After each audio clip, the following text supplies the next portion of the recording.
Hello everyone, welcome to CS Crux. Our today's topic is software debugging and testing. Concept को समझना start करते हैं उससे पहले अगर चैनल पर न्यू आए हैं तो चैनल को सब्सक्राइब ज़रूर कर दीजिए, वीडियो को लाइक और शेयर ज़रूर कर दीजिए। Software debugging and testing software development का एक बहुत इम्पॉर्टेंट स्टेप है जो इस बात को इंश्योर करता है कि हमारा सॉफ्टवेयर करेक्टली काम कर रहा है, क्या ये हमारी रिक्वायरमेंट्स को पूरा कर रहा है, क्या ये हमारी एक्सपेक्टेशंस पर पूरा उतर रहा है।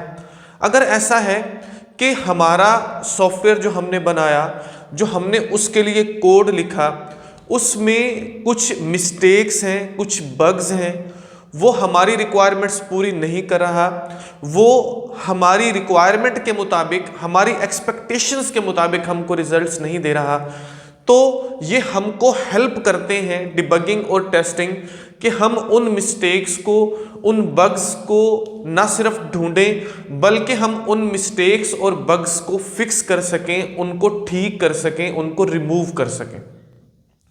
तो सिंपल सी कहानी ये है कि इस पूरे स्टेप में हम जो कोड लिखते हैं, हमने जो सॉफ्टवेयर के लिए कोडिंग की हुई है, हम उस कोडिंग को टेस्ट करते हैं, उसके साथ साथ हम डिबगिंग करते हैं।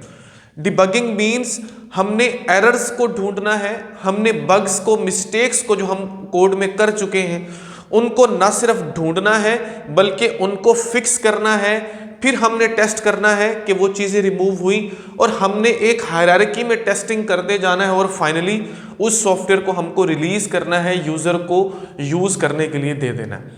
तो इस पूरी कहानी को बड़ी डिटेल में हम समझने वाले हैं। सबसे पहले हम समझेंगे कॉन्सेप्ट डिबगिंग का कि डिबगिंग किसको बोलते हैं।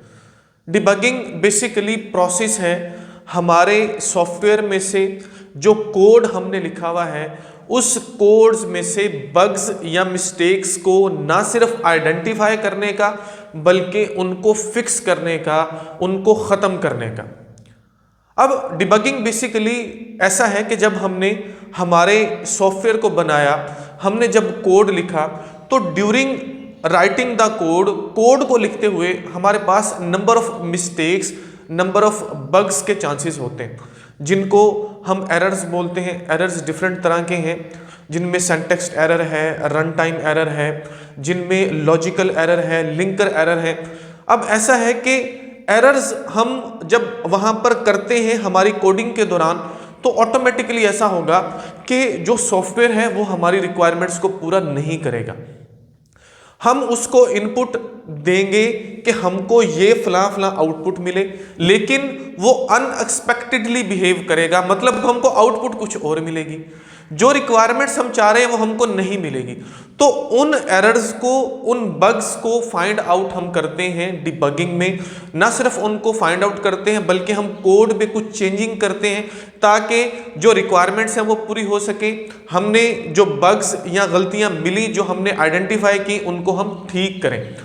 तो दोबारा से मैं रिपीट कर दूं, ये प्रोसेस है बग्स को, मिस्टेक्स को जो कि कोड में हैं उनको आइडेंटिफाई करने का और उन बग्स को रिमूव करने का, फिक्स करने का, ठीक करने का।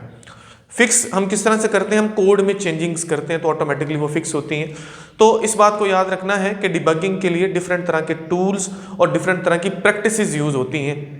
जहाँ पर भी वर्ड टूल्स यूज़ होगा इट मीन्स हम यहाँ पर कोई ना कोई सॉफ्टवेयर यूज़ कर रहे हैं। तो और जहाँ पर प्रैक्टिसेस का वर्ड यूज़ होगा मीन्स हम कुछ ऐसा जुगाड़ कर रहे हैं, कुछ ऐसा तरीकाकार इख्तियार कर रहे हैं जिससे हम जो है वो एरर्स को फाइंड आउट कर सकें, आइडेंटिफाई कर सकें और उसके बाद हम उनको जो है वो रिमूव कर सकें, फिक्स कर सकें।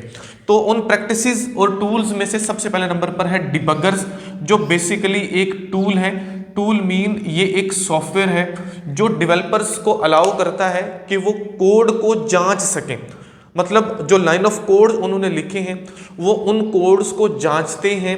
ये सॉफ्टवेयर ऑटोमेटिकली उनको हेल्प करता है एरर्स को, बग्स को फाइंड आउट करने में। डिबगर्स की मदद से जो ये सॉफ्टवेयर हैं, जो डिफरेंट तरह के टूल्स हैं, जो हमारे कोड में मिस्टेक्स होती हैं ये उनको हाईलाइट करते हैं। ये हमको बताते हैं कि जो हमने नंबर ऑफ वेरिएबल्स यूज किए वो वेरिएबल्स कहां पर प्रॉब्लम कर रहे हैं, कौन सा बेसिकली सोर्स ऑफ प्रॉब्लम है जिसकी वजह से जो हमारा सॉफ्टवेयर है वो अनएक्सपेक्टेडली बिहेव कर रहा है। ठीक हो गया। तो ये बेसिकली टूल सॉफ्टवेयर्स हैं जो हमारे कोड में मौजूद वेरिएबल्स हैं, उन वेरिएबल्स का जो आप बोल सकते हो बिहेवियर है, उन वेरिएबल्स को जो हमने वैल्यूज रखवानी है, जो हमें वो आउटपुट देंगे, वो सारी चीज़ें हमको क्लैरिफाई करता है। उसके बाद है print statements. Print statements basically practice है। हम ऐसा करते हैं कि जब हम कोड लिख रहे होते हैं तो हम ज़्यादा से ज़्यादा वहाँ पर प्रिंट स्टेटमेंट्स को लगाते हैं। मोस्टली वहाँ पर जहाँ पर हमने वेरिएबल्स डिक्लेयर किए हुए होते हैं, हम जहाँ पर वेरिएबल्स को यूज़ करते हैं तो ऑटोमेटिकली वहीं पर ही हम वेरिएबल्स में ही इनपुट रखवाते हैं, वेरिएबल्स से ही हम आउटपुट एक दूसरे में जो है वो रखवा कर फाइनली उनको प्रिंट करते हैं, डिस्प्ले करवाते हैं। प्रिंट बेसिकली हमको आउटपुट देता है। ठीक है, तो हम ज़्यादा से ज़्यादा प्रिंट स्टेटमेंट्स लगाते हैं ताकि हमको ये पता चल सके कि प्रॉब्लम कहाँ पर आ रहा है, फिर हम उसको फिक्स कर सकें। उसके बाद है कोड रिव्यूज़। ये भी एक प्रैक्टिस है। हम क्या करते हैं, हम जो एक्सपीरियंस्ड डेवलपर्स हैं हम उन डेवलपर्स की हेल्प लेते हैं। वो जो डेवलपर्स हैं वो हमारे कोड को रिव्यू करते हैं और उसमें से बग्स को आइडेंटिफाई करने में, बग्स को रिमूव करने में, फिक्स करने में हमको हेल्प करते हैं। तो ये सिंपल सी कहानी है डिबगिंग की।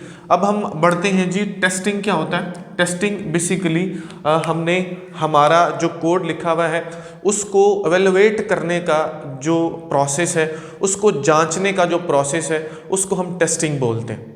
हम इसलिए टेस्ट करते हैं, हम ये जानना चाहते हैं कि अगर हम किसी क्लाइंट के लिए, किसी यूज़र के लिए ये सॉफ्टवेयर डेवलप कर रहे हैं, ये एप्लीकेशन बना रहे हैं, तो ये क्या उसकी रिक्वायरमेंट्स पर पूरा उतर रहा है या नहीं उतर रहा, क्या ये हमारी उम्मीद के मुताबिक, हमारी एक्सपेक्टेशंस के मुताबिक काम कर रहा है या नहीं कर रहा। तो हम जो पूरा सॉफ्टवेयर हमने बनाया हम उसको टेस्ट करते हैं। लेकिन ऐसा नहीं है कि हम एक ही दफ़ा जो लाइन ऑफ कोड्स हैं, for example 5000 line of codes हैं, डिफरेंट हमारे सॉफ्टवेयर में मॉड्यूल्स हैं, कंपोनेंट्स हैं उसके, उनको एक ही दफ़ा हम टेस्ट करते हैं। हम हायरार्किकली इस पूरे प्रोसेस को लेकर चलते हैं। सबसे पहले नंबर पर हम करते हैं यूनिट टेस्टिंग। ठीक है, अब टेस्टिंग की आगे फर्दर जो हायरार्की है उसको हम समझने जा रहे हैं। सबसे पहले हम यूनिट टेस्ट करते हैं। यूनिट टेस्ट का मतलब ये है कि हमारे उस पूरे सॉफ्टवेयर के जो कंपोनेंट्स हैं, एक आइसोलेटेड कंपोनेंट को हमको टेस्ट करना है। फॉर एग्जाम्पल हमने एक कॉलेज का सॉफ्टवेयर बनाया। कॉलेज के अंदर नंबर ऑफ फंक्शनैलिटीज़ हैं। उस कॉलेज का एक मॉड्यूल ये है कि हम स्टूडेंट्स के लिए एक रजिस्ट्रेशन का पोर्टल बना रहे हैं। एक मॉड्यूल ये है, एक कंपोनेंट ये है कि हम स्टूडेंट्स की ऑनलाइन फ़ी को सबमिट कर रहे हैं। एक मॉड्यूल ये है कि हम स्टूडेंट्स को ऑनलाइन रिजल्ट्स कार्ड इश्यूज़ कर रहे हैं। नंबर ऑफ कंपोनेंट्स हैं। और इसी तरह से टीचर्स की जो हमारे पास प्रॉपर रजिस्ट्रेशन है, या जितने भी हम कॉलेज में जो एम्प्लॉयज़ हैं रिक्रूट करते हैं उनके लिए हमने अलग से कंपोनेंट बनाया हुआ है। मतलब हमारे उस सॉफ्टवेयर के नंबर ऑफ कंपोनेंट्स हैं अलग अलग, जिनको हम मॉड्यूल्स बोल सकते हैं। हम क्या करते हैं यूनिट टेस्टिंग में, हर मॉड्यूल को अलग से टेस्ट करते हैं। हम ये देखते हैं कि क्या ये मॉड्यूल ठीक काम कर रहा है या नहीं कर रहा, इसमें कोई बग्स तो नहीं। उसके बाद हमारे पास जो है वो है आ जाता है इंटीग्रेशन टेस्टिंग। इंटीग्रेशन टेस्टिंग में ऐसा होता है कि ऐसे मॉड्यूल्स, हमने सबसे पहले अलग अलग मॉड्यूल्स को आइसोलेटेडली जो है वो चेक कर लिया, टेस्ट कर लिया। अब वो मॉड्यूल जो एक दूसरे के साथ इंटरेक्ट होंगे, जिनका एक दूसरे के साथ लिंक है, जिनका एक दूसरे के साथ इंटीग्रेशन है, उनको हमको चेक करना है। दो मॉड्यूल्स को आपस में, जिनके भी आपस में इंटीग्रेशन होगी, जो एक दूसरे के साथ कम्युनिकेट करेंगे, जो एक दूसरे के साथ डाटा का फ्लो होगा जिनके दरमियान, हम एक से ज़्यादा जो कंपोनेंट्स हैं उनकी इंटीग्रेशन को चेक करने का जो प्रोसेस है, उनके इंटरेक्शन का जो प्रोसेस है, उसको हम बोलते हैं जी इंटीग्रेशन टेस्ट। मतलब अगर 5 कंपोनेंट्स हैं जो एक दूसरे के साथ रिलेटेड हैं, फॉर एग्जांपल जैसे मैंने स्टूडेंट रजिस्ट्रेशन की बात की, जब हम स्टूडेंट के फॉर्म को वहाँ पर डिस्प्ले करवाते हैं तो वहाँ पर बेसिकली ऐसा होता है, पीछे हमारे पास डाटा बेसिस का लिंक होता है। हम वहाँ से डाटा को जो है वो जब सबमिट करते हैं तो हमारी डाटा बेसिस में वो सेव हो जाता है। फिर हम उसको दोबारा से फेच करना चाहते हैं, फॉर एग्जांपल हम रिजल्ट्स को फेच करना चाहते हैं, किसी स्टूडेंट्स की एज को फेच करना चाहते हैं, तो नंबर ऑफ कंपोनेंट्स एक दूसरे के साथ इंटरलिंक्ड होते हैं। जैसे आप कोई भी वेबसाइट ओपन करते हो, एक बटन पर क्लिक करते हो वो आपको अगले पेज पर ले जाता है, दूसरे बटन पर क्लिक करते हो आपको अगले पेज पर ले जाता है। वो सारे डिफरेंट कंपोनेंट्स एक दूसरे के साथ इंटरलिंक्ड होते हैं। तो इस तरह की जो टेस्टिंग है, पहले हमने अलग अलग कंपोनेंट्स को किया, अब कंपोनेंट्स के आपस में जो इंटरेक्शंस हैं उनको हमने टेस्ट कर लिया। बेसिकली आपने याद रखना है, ये इंटरफेस के जो एरर्स हैं, जो सामने हमको ग्राफिकल यूजर इंटरफेस नजर आ रहा होता है, उनको टेस्ट करने के लिए यूज होता है। और उसके साथ साथ डाटा का जो फ्लो है, जो बिटवीन मॉड्यूल्स होता है, बिटवीन कंपोनेंट्स होता है, उनको चेक करने के लिए, उनको टेस्ट करने के लिए हम इंटीग्रेशन टेस्टिंग करते हैं। फाइनली हम करते हैं जी सिस्टम टेस्टिंग, जिसमें हम ओवरऑल जितने भी कंपोनेंट्स हैं, जितने भी मॉड्यूल्स हैं, उस पूरी की पूरी एप्लीकेशन, पूरे के पूरे सॉफ्टवेयर को टेस्ट करते हैं। उसकी जो फंक्शनैलिटी है, उसकी जो परफॉर्मेंस है, उसके जो सिक्योरिटी मेजर्स हैं, ऑल इन ऑल सारी चीज़ें हम टेस्ट करते हैं सिस्टम टेस्टिंग में। मैंने यहाँ पर लिखा हुआ है जी overall system functionality, security, performance, सारी चीज़ों को हमने जो है वो टेस्ट करना है हायरार्किकली, एक तरतीब के साथ। ठीक है जी, हम चल रहे हैं। लास्ट हमारे पास जो टेस्ट है वो है एक्सेप्टेंस टेस्टिंग, या इसको यूजर एक्सेप्टेंस टेस्टिंग भी बोलते हैं। इस बात को भी याद रखना है, यूएटी भी इसको बोला जाता है। बेसिकली ये जो टेस्ट है ये हमारा फाइनल टेस्ट है।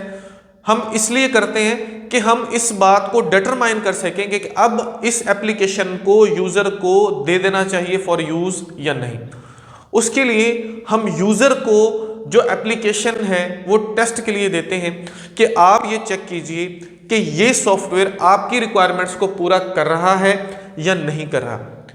यूजर उसको टेस्ट करता है, उसमें जो भी चीजें अगर उसकी रिक्वायरमेंट्स पूरी नहीं हो रही या अनएक्सपेक्टेडली वो बिहेव करता है, मतलब जो सॉफ्टवेयर है उसकी रिक्वायरमेंट्स पूरी नहीं करता, तो फिर से हम दोबारा उसमें कुछ चेंजिंग करते हैं, ताकि हम अल्टीमेटली हम चाहते ये हैं कि यूजर्स की रिक्वायरमेंट पूरी हो सके, क्लाइंट की रिक्वायरमेंट्स पूरी हो सके।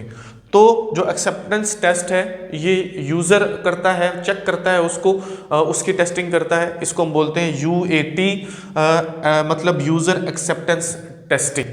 होपफुली जो कॉन्सेप्ट है वो आपको समझ आया होगा। वीडियो अगर आपके लिए हेल्पफुल है तो प्लीज़ लाइक ज़रूर कीजिए, चैनल को सब्सक्राइब ज़रूर कीजिए और दूसरों के साथ शेयर ज़रूर कीजिए। Thank you so much.